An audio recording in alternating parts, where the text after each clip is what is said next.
October 25th, 1990. Yep. You guys weighed in. You came in ripped up, 208 pounds. You were ready. You were prepared. And then Buster Douglas stumbled in at a 246-pound weight. He had a gut. He was not in shape. When you saw that weigh-in and saw the way he looked, what'd you think? No, it wasn't nothing to think because I had seen him fight. He was a big guy anyway. Everybody was talking about his weight, but that was the weight when he fought Mike Tyson.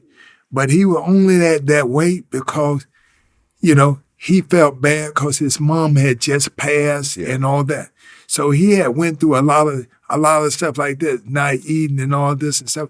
So it was a different situation. But I seen Buster Douglas fight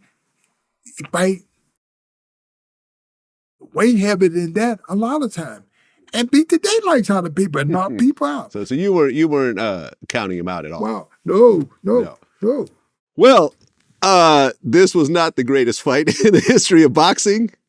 You basically beat him real bad. You hit him with a straight right hand. He went down, and it was over. Well, yeah. Well, when he hit you with that uppercut and you went down, you were kind of laying flat on your back for a while. But it almost seemed like you could have gotten up, but you couldn't tell whether you wanted to or not from the outside looking in. It didn't seem like you were just completely, you didn't look as bad as Tyson did when he got knocked out. It looked like you could get back up. Was that accurate or no? By that time, the world was on. It was terrible, man. It was a bad time. Yeah. I tell you, I'm lucky I even got in the ring. That was a terrible, terrible time. And it never got better for quite a while. It didn't get better. And I remember people even kind of made fun of it. I remember was it In Living Color did a skit, and it was like, it was like with puppets or something. They had Buster Douglas like, "Oh, I'm down. Give me my money. Give me my money." Now you become the undisputed heavyweight champion of the world.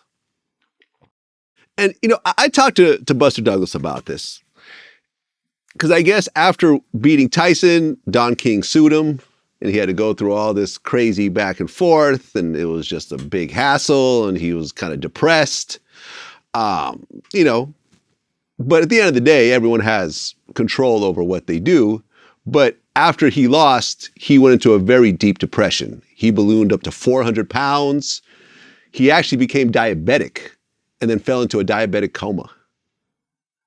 And, that was sort of the turning point in his life. He said that after that, he realized, okay, I gotta get my life together. Did you ever talk to him after beating him?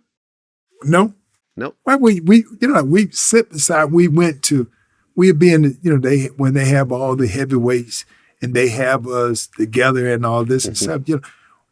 Well, I never had a problem with none of the fighters because the fact of the matter, boxing it's one of them. It's competition, but after the fight, I'm like, ain't nothing to be mad about. You gave your very best at that time, and that's it. It just didn't seem like he gave the very best at that point. A lot of people were basically like, look, he didn't come prepared. He lost, and then he just started spending money and getting fat, and then to the point where it almost killed him. You see what I'm saying?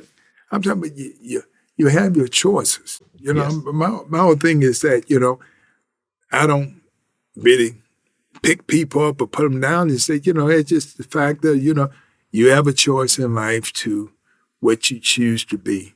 And, my whole thing is, I just want to do my very best. And, and I always had things kind of set up to stay on the right track. Mm-hmm.